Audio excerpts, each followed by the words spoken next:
In the quiet, rural hills of western Pennsylvania, a chilling secret lies buried, a collection of church relics whose origins baffle historians. Across 17 congregations, from the bustling streets of Philadelphia to the untamed frontier, small, bone fragments and preserved flesh rest within elaborate containers. Their true beginnings are veiled by the passage of time and intentional deception.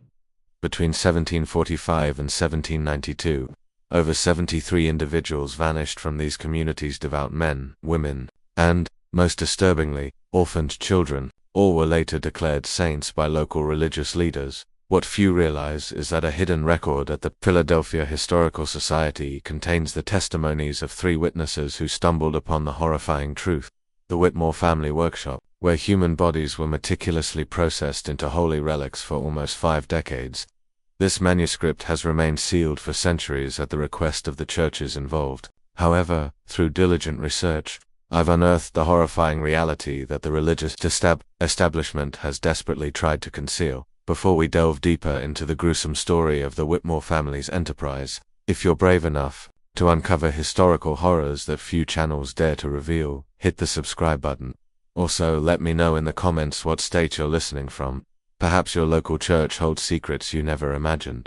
Now, let's explore this unsettling chapter of American religious history. The true horror of what transpired in those Pennsylvania woods extends far beyond what most historians are willing to acknowledge, still impacting communities whose descendants worship in those very same churches today. Mid-18th century Pennsylvania stood as a distinctive religious haven, while Quakers, with their modest meeting houses and focus on inner spiritual light, dominated Philadelphia and its surrounding counties. The Western territories showcased a blend of Protestant denominations, Presbyterians, Lutherans, and smaller Christian sects. Each established simple wooden churches as they expanded into frontier lands, claimed from indigenous peoples.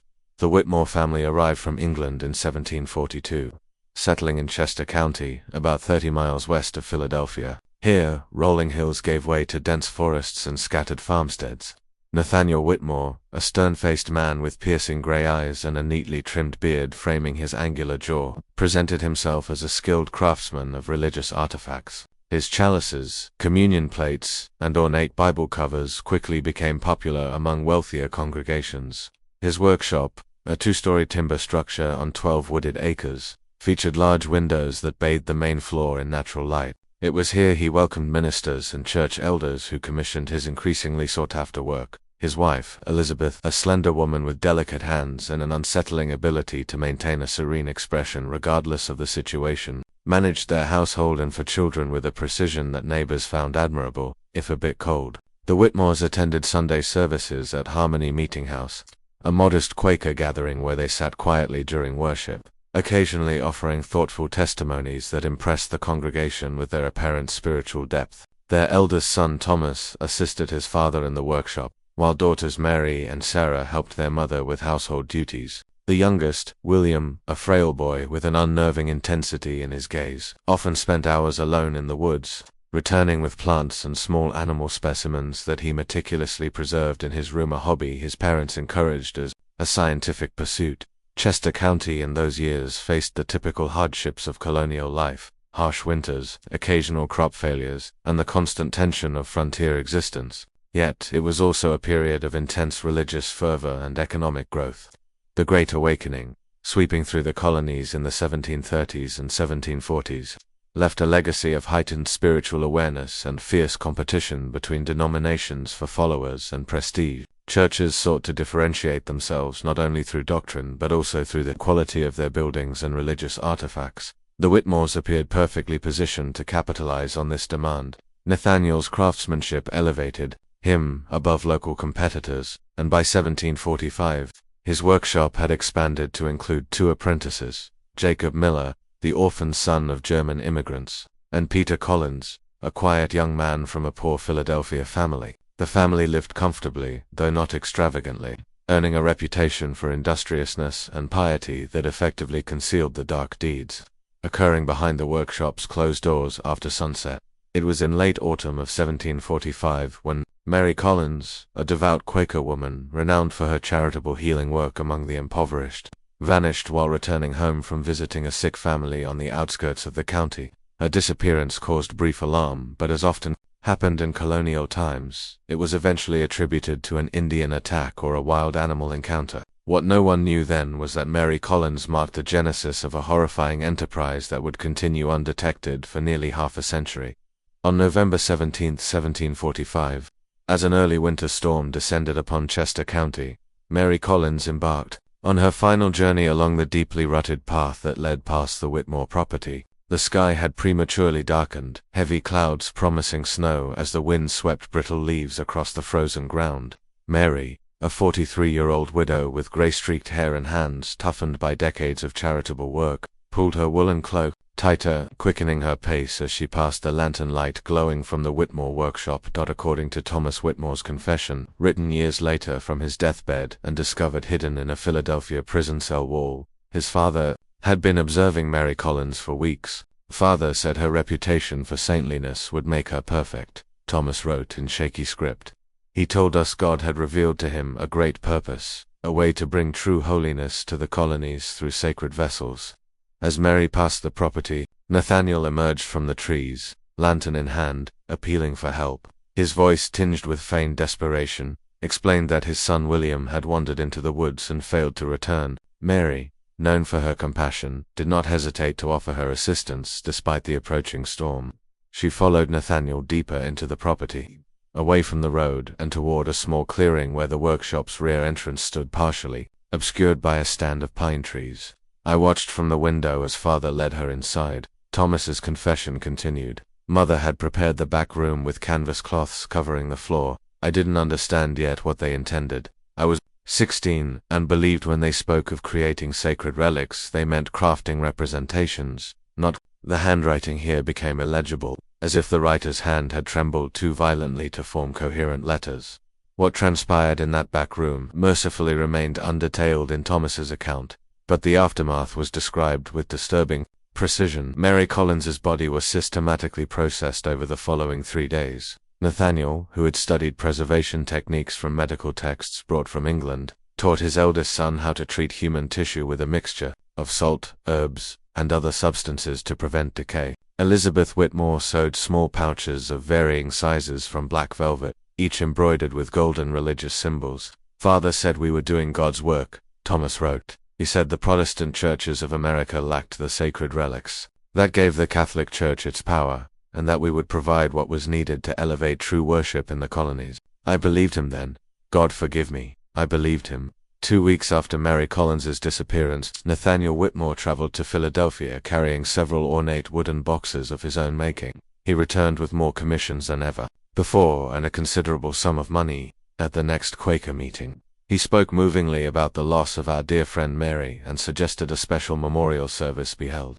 During this service he presented the meeting house with an crafted altar box, explaining that he had made it in Mary's honor. What the congregation did not know was that sealed within a hidden compartment of that box was a small piece of Mary Collins herself, the first of what would become hundreds of sacred relics distributed throughout the colonies over the following decades. The winter of 1745 gave way to spring, and with the thaw came rumors from Philadelphia, whispers of miraculous healing, attributed to a holy relic held by a small Episcopal church in the city. The rector there claimed that a fragment of bone from an unknown 18th century saint had cured 3 parishioners of their ailments. The bone, he said, had been acquired from a European dealer through a local craftsman. That craftsman was Nathaniel Whitmore. By 1750, the Whitmore family's business had expanded considerably.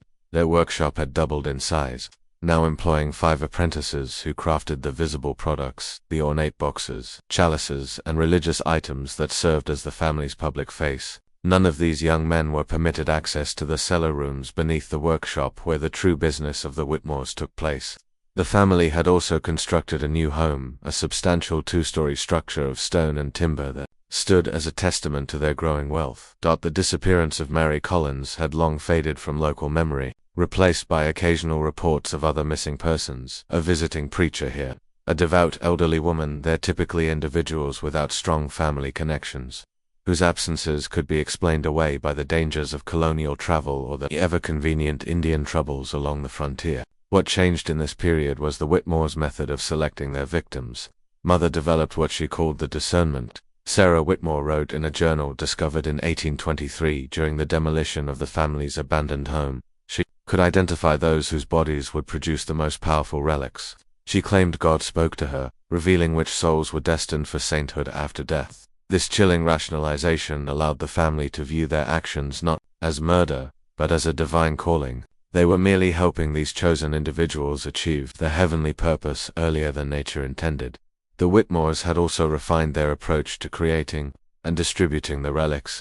Nathaniel established connections with church leaders throughout Pennsylvania, New Jersey, and as far south as Virginia. These relationships were carefully cultivated through donations, exceptional craftsmanship, and the strategic sharing of confidential information about European religious artifacts becoming available through his supposed overseas connections. Father told them that the Catholic Church in Europe had hoarded sacred power for centuries. Thomas's confession explained. He convinced these Protestant ministers that acquiring relics quietly, discreetly, would bring the same power to their congregations, without embracing Catholic doctrine. His arguments were especially effective with ambitious church leaders seeking to grow their flocks.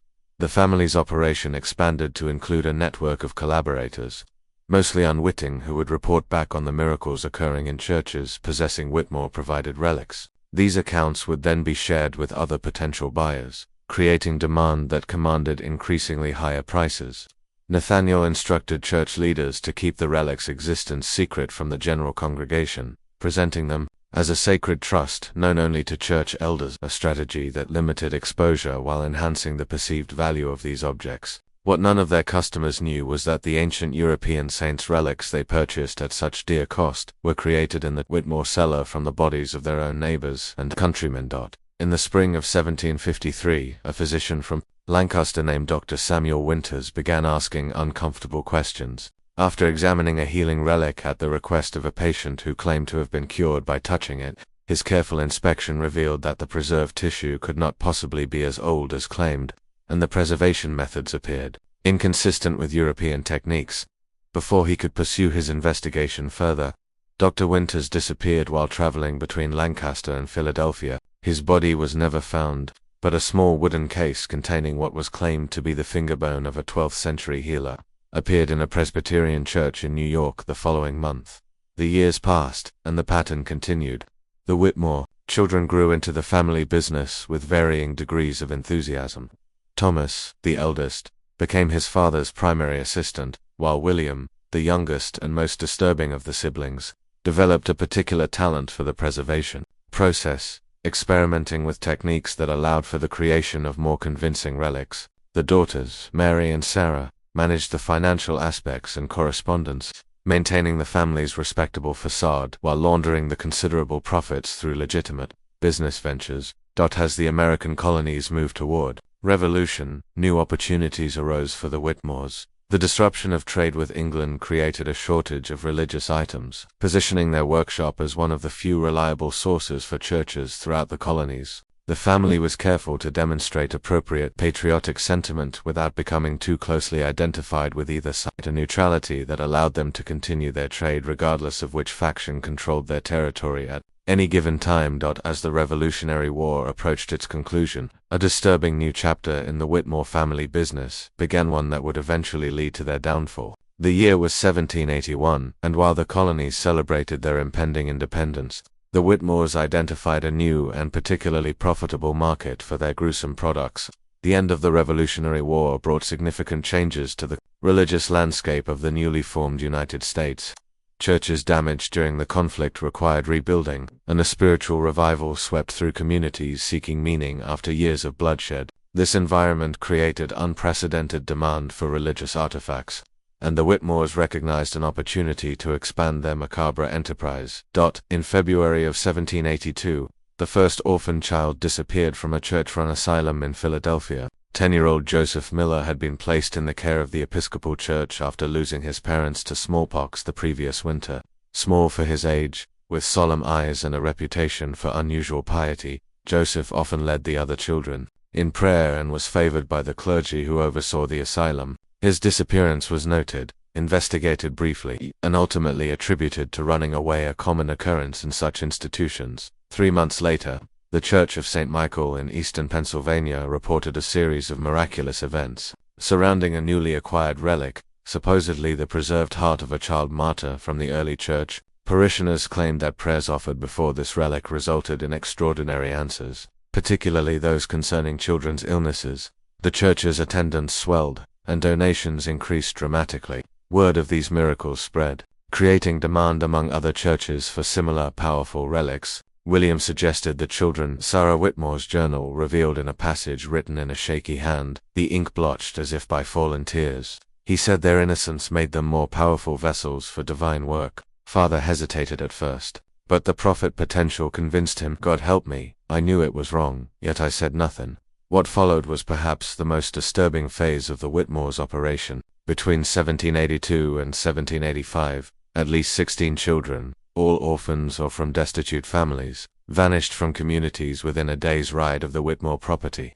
Each disappearance created a brief stir before being attributed to the usual suspects: wilderness dangers, child traffickers bound for distant cities, or simply the harsh realities of life for unprotected minors in the early republic. During this same period, the market for child saint relics flourished among certain churches. These items commanded prices 5 times higher than adult relics, justified by their supposed spiritual potency and rarity. The Whitmores grew wealthier than ever, investing their blood money in land, businesses, and political connections that further insulated them from suspicion. However, the increased scale of their operation necessitated more hands, forcing the family to partially initiate trusted apprentices into their secrets. One of these men, Daniel Foster, would later become central to the family's undoing. In the autumn of 1785, a Quaker minister named Elijah Thompson was appointed by the Philadelphia Yearly Meeting to investigate concerns about irregular religious practices in outlying communities. Thompson, a methodical man with a background in law before his conversion to the Society of Friends, had earned a reputation for untangling complex church disputes with both diplomacy and unwavering principle. I was tasked with examining the troubling reports of Catholic-like practices involving relics and saint worship that had infiltrated even our plain Quaker meetings, Thompson wrote in his journal, now preserved in the Historical Society of Pennsylvania's sealed collection. Such idolatry runs counter to our belief in direct communion with the divine. Yet several meeting houses had acquired special objects said to enhance spiritual experiences. Thompson's investigation began in Philadelphia, where he noticed a curious pattern. Many of the relics had been acquired through intermediaries who ultimately traced back to Nathaniel Whitmore or his associates. The minister also observed that the provenance of these items, while elaborately detailed, lacked verifiable historical connections. In December 1785, Thompson traveled to Chester County to meet with Nathaniel Whitmore directly. His journal describes their encounter. Whitmore received me graciously in his well-appointed home, offering refreshments and conversation that demonstrated considerable knowledge of theological matters. When I inquired about the religious artifacts his workshop produced, he showed me his public workroom where apprentices crafted beautiful communionware and decorative items for churches. He spoke at length about his connections with European suppliers of ancient relics, providing documentation that, while impressive to look upon, contained inconsistencies that my legal training could not overlook. Thompson left the meeting troubled but without concrete evidence of wrongdoing. He continued his investigation, interviewing church leaders who had purchased Whitmore relics and cataloging the miracles attributed to them. A disturbing pattern emerged. The most dramatic miracles often involved witnesses who had some connection, however tenuous, to the Whitmore family or their associates. I began to suspect a deliberate scheme to manufacture not only the relics themselves but the miracles attributed to them, Thompson wrote. Certain individuals appeared repeatedly in different communities, testifying to wondrous events before moving on. When tracked, their movements formed a web with the Whitmore property at its center. As Thompson's investigation intensified, strange occurrences began to plague him. Items went missing from his lodgings, correspondence failed to reach its intended recipients. Most disturbingly, evidence he had collected, notes, witness testimonies, and documentation of inconsistencies, disappeared from his locked trunk while he slept at a roadside. In February 1786, Thompson returned to Philadelphia to present his findings to the yearly meeting committee that had commissioned his investigation. The night before his presentation, he attended a dinner at the home of a respected Quaker elder. During the meal, Thompson became violently ill. Physicians diagnosed poisoning, though the source could not be identified. He survived but remained weakened for months, forcing a temporary halt to his investigation. During Thompson's convalescence, a new character entered the narrative, one who would ultimately help expose the true horror of the Whitmore family business. Daniel Foster, the apprentice who had been partially initiated into the family's secrets, began experiencing what he described as unbearable attacks of conscience after witnessing the processing of a child's body, reportedly that of a 12-year-old orphan girl. From a Methodist children's home, Foster fled the Whitmore compound in the middle of the night, taking with him a journal in which he had secretly documented dates, names, and details of the family's activities. Foster made his way to Philadelphia where, after weeks of gathering courage, he approached Elijah Thompson with his testimony. The Quaker minister, still recovering from his poisoning, listened in horror to Foster's account. The young man shook violently as he spoke. Thompson recorded, he described a cellar chamber beneath the Whitmore workshop where bodies were suspended from hooks like butchered animals, bodily fluids draining into collection vessels. He spoke of specialized tools for removing bone, muscle, and organs with minimal damage, and of preservation techniques involving salt, alcohol, and herbs that allowed human tissue to maintain a lifelike appearance for months or years. Most disturbing was Foster's description of the family's demeanor during these activities: calm, methodical, even reverent, as if performing sacred rites rather than desecrating human remains. He reported that Nathaniel and Elizabeth Whitmore regularly led prayers before and after these processing sessions, thanking God for choosing these vessels for his divine purpose and asking blessing upon those who would receive the sacred gifts created from the bodies. Armed with Foster's testimony and journal, Thompson prepared to take action. However, before he could present this evidence to authorities, a devastating fire destroyed his Philadelphia residence, claiming all of Foster's documentation. The apprentice himself vanished the following day, his fate unknown until partial. Remains identified by unique boot buckles were discovered in the Delaware River 3 weeks later, undeterred. Thompson continued his investigation with even greater caution, no longer keeping written records and sharing information only with his most trusted associates.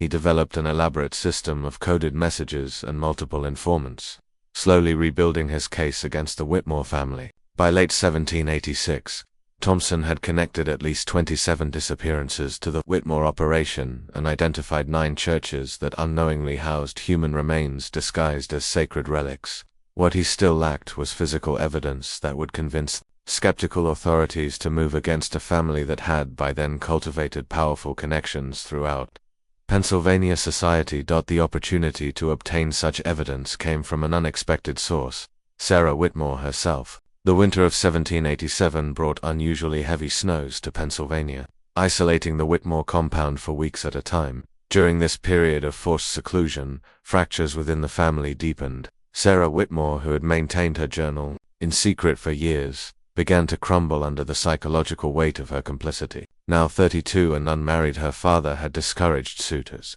who might have taken her away from the family business. She found herself trapped in a nightmare of her own making. "I can no longer sleep without seeing their faces," she wrote in December 1787. "The children especially haunt me. William has become something inhuman in his enthusiasms. Last week he spoke of experimenting with preservation techniques that would allow for entire limbs to be marketed as intact relics. Mother encouraged him, speaking of the profit potential, while quoting scripture about the sanctification of holy vessels. I cannot bear much more of this." Sarah's crisis of conscience coincided with an escalation in the family's activities. The success of their child relics had emboldened them, particularly William, whose role had expanded as Nathaniel aged. Now 27, William had developed refinements to their preservation techniques that allowed for more convincing relics and consequently higher prices. He pushed for increased production, arguing that the post-revolution spiritual hunger created a market they should fully exploit. This acceleration required more victims, creating greater risks of discovery. William proposed a solution, targeting remote frontier settlements where disappearances would attract less attention. Nathaniel, now showing signs of the illness that would eventually claim his life, conceded leadership to his youngest son despite Thomas's objections that such expansion invited unnecessary danger. In January 1788, 2 incidents occurred that set in motion the family's eventual exposure. First, William returned from a 2-week journey to western Pennsylvania with 3 new subjects, all children from a remote settlement devastated by winter illness. The processing of these victims in such quick succession overwhelmed even the family's efficient system, forcing them to store partially preserved remains in the workshop cellar for longer than usual. Second, and more significantly, Sarah Whitmore made a fateful decision. During a rare solo trip to Philadelphia to deliver correspondence and collect payments, she sought out Elijah Thompson, whose investigation she had learned about through her family's surveillance of potential threats. Their meeting, held in the back room of a Quaker bookshop, lasted over 3 hours. Thompson's coded notes, deciphered decades later, recorded Sarah's revelations. Female W provided confirmation of all suspicions and worse beyond imagining. Family operation more extensive than previously documented. Estimates 70+ adult victims, 20+ children since beginning. Detailed processing methods and distribution network. Names of participating church officials, see separate encoded list. Most disturbing underground chamber beneath main workshop contains remains in various stages of processing, plus archived samples of all victims' small preserved portions kept as quality control references, labeled with names and dates. Sarah agreed to help Thompson obtain physical evidence, providing him with a hand-drawn map of the workshop complex, including the hidden entrance to the underground processing chamber. She also revealed the existence of a ledger kept by Elizabeth Whitmore that documented every acquisition and distribution since the business began, a meticulous record of decades of horror that would provide irrefutable evidence if obtained. No, I condemn myself by revealing these things, Sarah reportedly told Thompson. I expect no mercy in this world or the next, but the children's faces give me no peace, and I cannot allow more innocence to feed my family's ungodly work. Thompson, recognizing both the value and risk of Sarah's information, arranged for her to stay with trusted Quaker contacts rather than return to the Whitmore compound. This decision, while well-intentioned, accelerated the approaching confrontation. When Sarah failed to return as scheduled, William Whitmore immediately suspected betrayal. According to Thomas Whitmore's later confession, the family held a tense council upon realizing Sarah's defection. William was coldly furious, pacing the study while suggesting increasingly violent courses of action. Father, weakened by his illness, sat slumped in his chair, occasionally muttering prayers or biblical passages about Judas and betrayal. Mother remained calm, methodically listing the vulnerabilities Sarah's absence created and the evidence that needed to be eliminated. I argued for flight, abandoning the workshop and starting anew elsewhere. But William would not hear of surrendering the business he viewed as his birthright. The family decided on a 2-pronged strategy. William would track Sarah to eliminate the immediate threat, while Elizabeth would oversee the relocation of their most incriminating materials to a secondary location, an abandoned mineshaft on the property's western edge that had been converted years earlier for storage. What they could not know was that Thompson had already begun assembling a coalition of authorities to act on Sarah's information. Recognizing that local officials might include Whitmore allies, he approached the Philadelphia yearly meeting's most influential members, who in turn engaged trusted contacts within the newly formed state government. By February 12, 1788, a plan was in place to raid the Whitmore compound and gather evidence of their crimes. The night before the planned raid, a snowstorm descended upon Chester County, hampering travel and communications. Thompson, fearing delay would give the Whitmores time to destroy evidence, made the fateful decision to proceed with a smaller force rather than wait for better conditions. He departed Philadelphia with 6 armed men, including 2 constables, and 4 Quaker volunteers committed to ending the Whitmore atrocities. What followed was described by multiple sources as the night of unholy discovery and encounter with human depravity that would haunt all involved for the remainder of their lives. February 13, 1788. Arrived with howling winds driving snow horizontally across the Pennsylvania countryside. Elijah Thompson and his small party reached the outskirts of the Whitmore property shortly after nightfall, their lanterns struggling against the darkness and swirling snow. They approached on foot, following Sarah's map, toward the workshop rather than the main house. We moved like ghosts through the storm, wrote James Pearson, one of the Quaker volunteers, in an account sealed alongside Thompson's records. The wind masked our approach but also prevented us from hearing activity within the buildings. The workshop windows glowed with lantern light despite the late hour, ominous sign that our arrival might not be unexpected. The men positioned themselves around the structure, with Thompson and the two constables approaching the main door while others covered potential escape routes. Their plan was to secure any occupants quickly, then locate the hidden entrance to the underground chambers Sarah had described. Thompson knocked firmly, announcing official business. After a moment of silence, the door opened to reveal Thomas Whitmore, his tall frame silhouetted against the workshop's interior light. He showed no surprise at our presence, Pearson recorded. His eyes moved over our small party as if counting. Then he stepped aside with an unsettling calm, inviting us to enter if we must. I sensed immediately that something was terribly wrong. His manner suggested not the panic of discovery, but the composed resignation of a man who had prepared for this moment. Inside, the workshop's main floor appeared as any craftsman's space, tools hanging in precise order, partially completed, religious items arranged on workbenches, the scent of wood shavings and varnish hanging in the air. Thomas stood with hands clasped before him, responding to Thompson's direct questions with monosyllabic answers while his eyes continually drifted toward a large cabinet against the far wall. Following this gaze, Constable William Bradford moved toward the cabinet, finding it unlocked. Inside, rather than tools or supplies, he discovered a black velvet pouch containing what appeared to be a preserved human finger. Upon this discovery, Thomas Whitmore's demeanor changed. Bradford later testified that he